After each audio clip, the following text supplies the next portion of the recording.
something that very few people talk about in the organizational industry is the burden that it puts on moms. Now, of course, there are, you can call them primary caregivers depending on your family structure, but usually the primary caregiver is a mom, right? You have someone who tends to work, do most of the work, and then you have someone who tends to stay home and mostly mind the kids and keep the house clean. Now, I'm not saying that there aren't partnerships where there's a lot of the burden shared. I'm lucky enough to have, that's one of mine, but I still end up doing a lot of the home work and a lot of the mental energy that goes into keeping our home clean and organized. And so the organizational industry knows this, and this isn't a bad thing, but they also put so much of a burden on moms to keep things clean and organized. And what they don't do is ever acknowledge or talk about the fact that they just kind of assume that, oh, you're the mom, you're going to clean everything up, you're going to organize everything. And they don't even take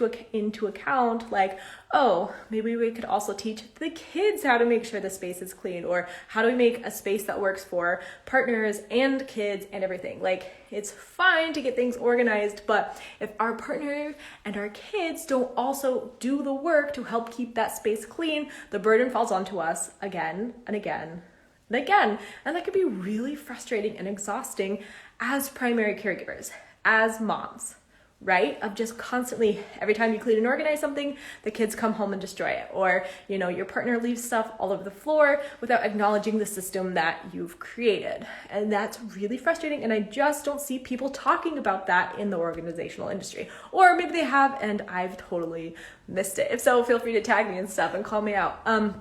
But the whole point of this is, like, it's fine to have things clean and organized, but we've got to teach our kids and our partners the systems behind what keeps things clean so that they can also be responsible for spaces. It should not always fall down to the mom. It should not always fall down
just this constant, like, or instead of the constantly being me and I'm constantly the brain and the operations of the household, which can be quite exhausting, honestly, because I also go to school and I also work, is to shift that responsibility and it'd be like, okay, no, It's on this piece of paper. You know what to do. You can follow it. And we've been doing this since they were little, so it's been really helpful. But even if they're older, you can start to say, hey, here's the breakdown. Start with step number 1. You don't have to get all the steps done today, but you need to get step 1 and 2 done today.